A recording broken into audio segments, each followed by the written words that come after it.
اس لیے لایا گیا کیونکہ بھارت کا جو سب سے دولت مند آدمی ہے، جو کھوجا یتیم خانے کو خرید کر اپنا عالیشان بنگلہ تعمیر کیا، اس سیکشن 2 سے سب سے پہلا فائدہ اس شخص کو ہوگا۔ السلام علیکم، آداب دوستو، میں ہوں شمس سعید اور آپ دیکھ رہے ہیں ہر خبر آپ تک۔ دوستو آپ کو بتا دیں کہ مغربی بنگال میں 3 مسلمانوں کو اس لیے گولی مار دی گئی کیونکہ انہوں نے وقف امینڈمنٹ ایکٹ جو اب قانون بن گیا ہے، بل تھا جو، اس کے خلاف پردرشن کیا تھا۔ یہ الزام لگ رہے ہیں مغربی بنگال کی پولیس پر۔ دراصل آپ کو بتا دیں کہ مرشد آباد میں وقف امینڈمنٹ ایکٹ کو لے کر اس کے خلاف مسلمانوں نے صدائے احتجاج بلند کیا تھا، جس کے بعد ان کو کھڑینے کے لیے یا ان پر ظلم و زیادتی کی انتہا کرنے کے لیے مغربی بنگال کی جو پولیس ہے انہوں نے ان پر جو ہے لاٹھیاں چارج کی اور دیگر چیزوں کا استعمال کیا، جس کے بعد اب یہ خبر آ رہی ہے کہ مرشد آباد مغربی بنگال کے احتجاجی جلوس پر پولیس کی بربریت نے 3 مسلم نوجوانوں کی جان لے لی۔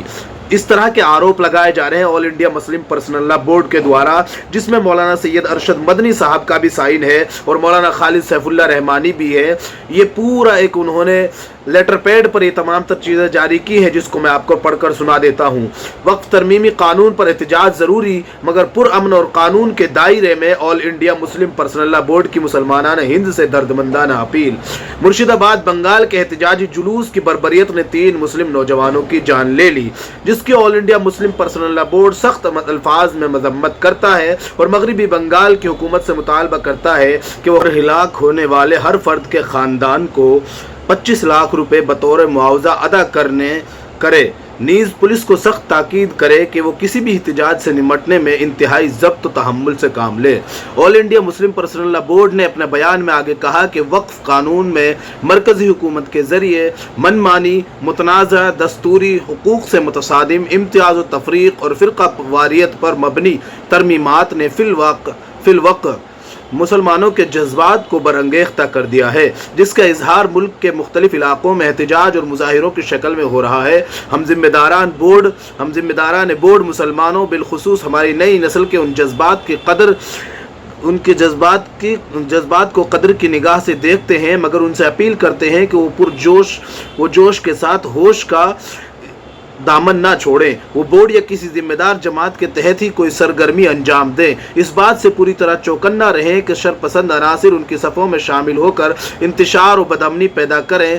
ہر کس و ناقص اور اجنبی افراد کی کال پر لبیک نہ کہیں، جب تک کہ بورڈ یا کوئی معتبر دینی تنظیم کال نہ دے اس پر بالکل توجہ نہ دیں۔ جن ریاستوں اور شہروں کے حالات سازگار نہ ہوں وہاں کوئی ریلی اور جلوس نہ نکالے، مظاہروں وغیرہ میں اشتعال انگیزی نعرے نہ لگائیں۔ یاد رکھیں کہ ہماری کامیابی اسی بات میں ہی مضمر ہے کہ ہماری پوری تحریک پرامن اور قانون کے دائرے میں رہے۔ ہم کوشش کریں کہ ہمارے پروگراموں اور ہماری صفوں میں انصاف پسند برادران وطن کی ہر وقت ایک بڑی تعداد موجود رہے۔ ہم اس مسئلے کو کبھی بھی ہندو مسلم مسئلہ نہ بننے دیں، اللہ تعالیٰ سے اپنے تعلق کو مضبوط رکھیں، اسی پر بھروسہ رکھیں اور اس سے استعانت طلب کرتے رہیں۔ ہم اگر اپنی تحریک پرامن اور قانون کے دائرے میں چلائیں گے تو انشاءاللہ کامیابی بالآخر ہمارے قدم چومے گی۔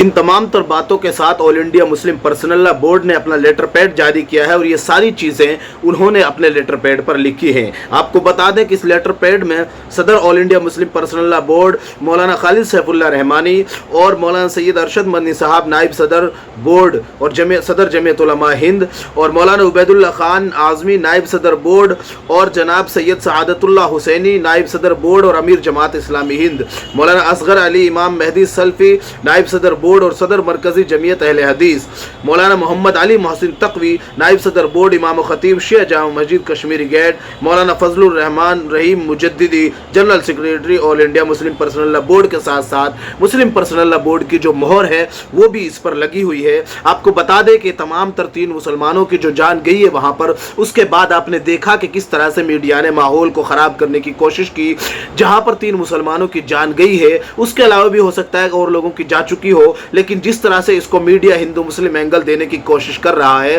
تاکہ وہاں پر جو غیر بی جے پی شاست راجیہ ہیں جیسے کہ